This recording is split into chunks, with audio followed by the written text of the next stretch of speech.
Bom, então, vamos continuar nossa conversa sobre o fornecimento de energia no corpo humano, né? Agora estamos continuando sobre o sistema aeróbico oxidativo. O que acontece? A gente já pode perceber nesse momento, né, que a capacidade de fornecer energia pelo metabolismo aeróbico é um fator basilar no sucesso dos eventos de média e longa distância. Como eu exemplificou, né, no vídeo anterior, tanto o sistema ATP-CP, né, que é o anaeróbico alático, quanto o sistema glicolítico, eles têm uma limitação. Essa limitação se dá à capacidade que eles têm de gerar energia. A energia não é que ela seja esvaída, né, que ela se acabe, mas ela não consegue gerar energia tão rápido quanto o corpo necessita gastar. Então, a partir do momento, ó, embaixo pode ver os segundos, 60 segundos, 120 segundos, 180 segundos. A partir de um determinado momento, o ATP-CP não consegue ressintetizar, o sistema glicolítico também não dá conta, e a gente vai depender basicamente, aliás, depender majoritariamente do sistema aeróbico. E quando eu digo majoritariamente, a gente não deve pensar que os outros sistemas eles caem por terra e não são mais utilizados. Pelo contrário, eles continuam em atividade. Os três sistemas funcionam ativamente durante toda a execução da movimentação do exercício físico. O que acontece é que, a partir de um determinado momento, de um determinado tempo, a predominância do sistema aeróbico é bem maior. Ou seja, aqui, em distâncias maiores, que duram cerca de 30 minutos ou mais, o metabolismo anaeróbico desempenha apenas um pequeno papel no fornecimento de energia. A capacidade de fornecer energia pelo metabolismo aeróbico é um fator basilar no sucesso dos eventos de média e longa distâncias. Agora, sobre potência aeróbica. Então, o que seria a potência aeróbica? A gente tem que entender que para cada indivíduo existe um limite definido para a taxa máxima na qual o oxigênio pode ser utilizado. É referido como a captação máxima de oxigênio ou o VO2 máximo ou capacidade aeróbia máxima. O fator limitante na maioria das situações é a capacidade do coração em bombear sangue rico em oxigênio para toda a circulação. A gente também não pode deixar de lado, né, que existem algumas situações nas quais a capacidade dos pulmões para entregar oxigênio suficiente ao sangue pode ser o fator limitante, né? Mas na maioria das vezes é a capacidade cardíaca que conta. Então, o que é essa potência aeróbica? É basicamente a alta capacidade de metabolismo oxidativo, né? E a capacidade de ter um sistema cardiovascular capaz de assegurar o fornecimento de oxigênio aos músculos. E aqui a gente tem algumas referências, né? Por exemplo, da Associação Americana do Coração, né? E lembrando que o VO2 máximo é medido em mililitros por quilograma por minuto, ou seja, quantos mililitros de oxigênio 1 kg de massa corporal, 1 kg de massa muscular consegue extrair, né, por minuto. Então a gente tem algumas referências, né, baseadas na idade e algumas taxas recolhidas durante o teste de Cooper. A gente vê que a população está aqui considerada, por exemplo, regular. Uma pessoa de 30 e 39 anos seria um VO2 máximo de 31 a 38 anos, enquanto uma pessoa com uma capacidade cardiorrespiratória excelente seria superior a 49, né? Isso aqui é o público comum, né? A gente coloca no jogo alguns top players, alguns atletas, a gente vê que isso difere muito, né? Por exemplo, aqui, ó, vem aqui, ó, o Lance Armstrong, ciclista, né? Isso é do Tour de France. Ele tem um VO2 máximo de 84. Olha aqui. Até para uma pessoa de 30 anos, uma pessoa de 20 anos, é algo excelente, algo além de excelente, né? Sem falar de outras pessoas cujo VO2 chega a 90. Então, uma taxa de extração de oxigênio muito alta. Uma capacidade altíssima de absorver o oxigênio do ambiente e entregar esse nutriente aos músculos. Então, como será que esses atletas conseguem utilizar essa capacidade aeróbica? Como eles se valem dessa ferramenta? Então, sobre a utilização da capacidade aeróbica. Bom, em primeiro lugar, vamos ter em mente o seguinte: a velocidade de uma corrida declina quando a distância aumenta. Eu vou dar exemplo da corrida para ficar mais fácil. O que acontece? À medida que uma pessoa vai utilizando essa capacidade máxima de extração de oxigênio, ela vai ficando, a máquina muscular, vai ficando no limite. Então a gente tem o seguinte: isso aqui é uma referência de atletas de alto treinamento, né, de alta capacidade.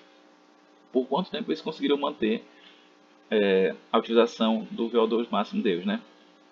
Por exemplo aqui, atletas treinados, né, conseguiram manter 100% do VO2 máximo durante 10 minutos. Enquanto a utilização de VO2, se for 95%, consegue manter por 30 minutos e por aí vai. O que isso quer dizer? Se a pessoa que vai correr uma prova de 400 metros corre uma velocidade diferente daquele que pretende correr 12 km, e muito diferente daquele que vai correr uma maratona, porque o tempo que o organismo gasta para refazer esses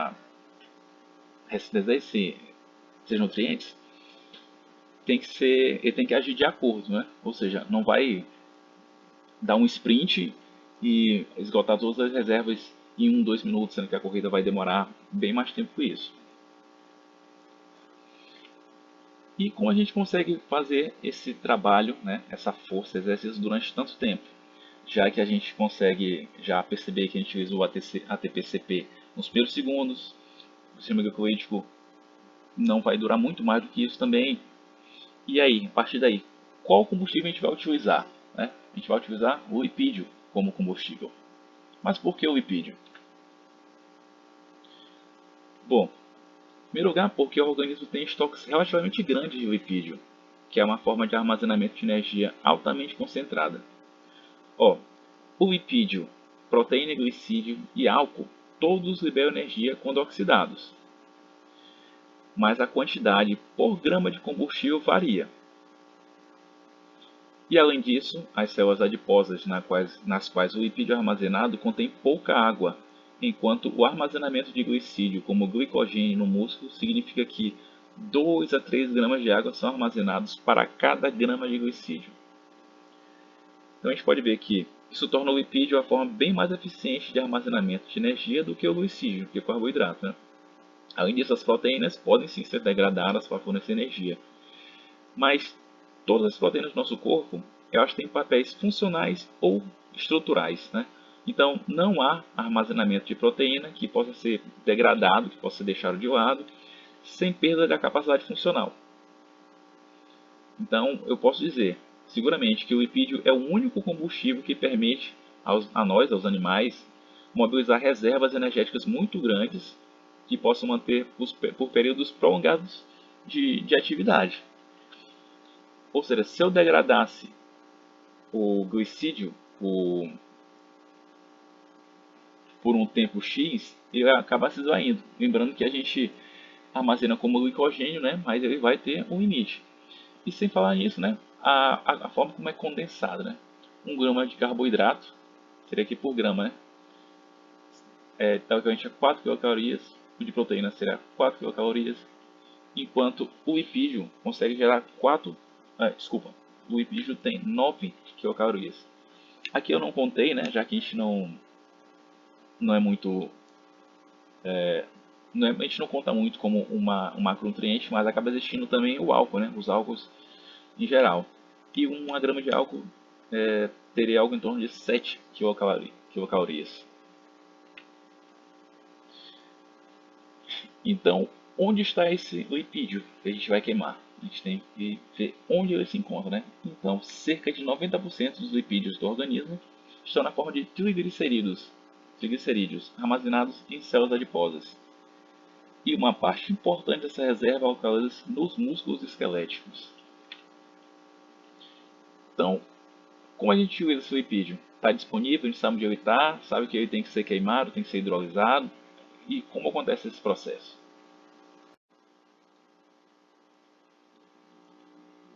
Então, a lipólise é a degradação de triglicerídeos e seus componentes, ácidos graxos e glicerol. A lipólise começa com a remoção hidrolítica de uma molécula de ácido graxo da espinha dorsal do glicerol na posição 1 ou 3. Essa etapa é catalisada por uma lipase hormônio sensível. Em seguida, uma lipase específica para o diglicerídeo restante remove outro ácido graxo. E uma outra lipase específica remove o último ácido graxo do monoglicerídeo. Portanto, para cada molécula de triglicerídeo são produzidas uma molécula de glicerol e 3 moléculas de ácido graxo livre, o free fatty acid no inglês.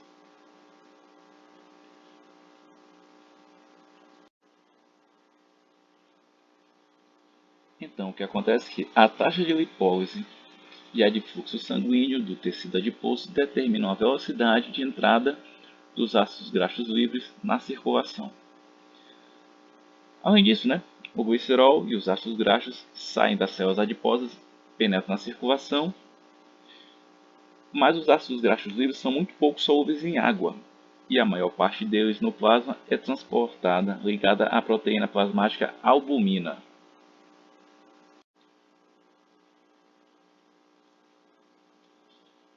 Então, qual o caminho seguido por esses ácidos graxos? Os ácidos graxos são degradados em acetil-CoA, nas mitocôndrias, em um processo chamado de beta-oxidação. O processo de beta-oxidação ocorre em mitocôndrias e é uma remoção sequencial de unidades de 2 carbonos na forma de acetil-CoA, a partir da cadeia do ácido graxo da molécula de acetil-CoA. Essa série de reações é catalisada por um complexo multienzimático que libera uma molécula de acetil-CoA e uma acil-CoA, que está agora com 2 carbonos a menos.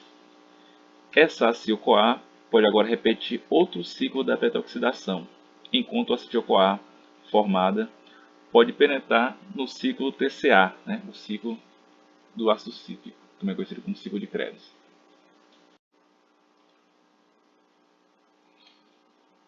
O ciclo dos ácidos tricarboxílicos, que a parte mais importante dele é gerar átomos de hidrogênio para sua passagem subsequente para a cadeia transportadora de elétrons por meio de NAD ou FADH2, NADH ou FADH2.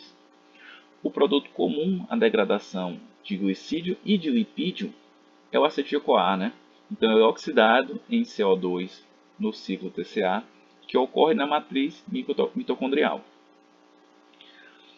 As reações envolvem uma combinação de acetil-CoA e oxaloacetato,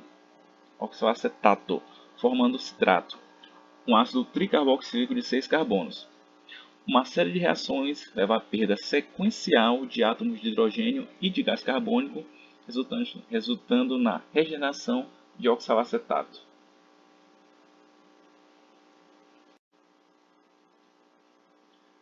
Dando seguimento, os átomos de hidrogênio são carreados pelas coenzimas reduzidas NADH e FADH2. Essas atuam como carreadores e doam um par de elétrons para a cadeia transportadora de elétrons, permitindo a fosforilação oxidativa com a regeneração subsequente de ATP a partir de ADP. Podem ressaltar que o oxigênio molecular, o O2, não participa diretamente nas reações do ciclo. Basicamente, a função mais importante do ciclo é gerar átomos de hidrogênio para sua passagem subsequente à cadeia transportadora de elétrons por meio de NADH ou FADH2. Para cada molécula de NADH que adentra a cadeia transportadora de elétrons, são geradas 3 moléculas de ATP e para cada molécula de FADH2 são formadas 2 moléculas de ATP. O processo aeróbio do transporte de elétrons, fosforilação oxidativa, regenera ATP a partir de ADP, portanto, conservando parte da energia química potencial contida dentro dos substratos iniciais na forma de fosfatos de alta energia. Desde que haja um fornecimento adequado de O2 e substrato esteja disponível, NAD+, e FAD são continuamente regenerados e ocorre o metabolismo do TCA. Esse sistema não pode funcionar sem a utilização de oxigênio. Para cada molécula de NADH que adentra a cadeia transportadora de elétrons, são geradas 3 moléculas de ATP. Para cada molécula de FADH2, são formadas 2 moléculas de ATP. Assim, para cada molécula de acetil-CoA que sofre oxidação completa no ciclo TCA, são formadas ao todo 12 moléculas. A transferência de elétrons através da cadeia transportadora de elétrons localizada na membrana mitocondrial interna faz com que os íons de hidrogênio, os prótons H+, da matriz mitocondrial, sejam bombardeados pela membrana mitocondrial interna para o espaço intermembranoso. A alta concentração dos íons de hidrogênio carregados positivamente nesse espaço faz os íons H+ refluírem para a matriz mitocondrial através do complexo proteico ATP sintase. E ainda na membrana mitocondrial interna. O fluxo de íons H+, através desse complexo, constitui uma força protomotriz que é utilizada para impulsionar a síntese de ATP. No final do ciclo, 38 moléculas de ATP são ressintetizadas para cada molécula de glicose oxidada.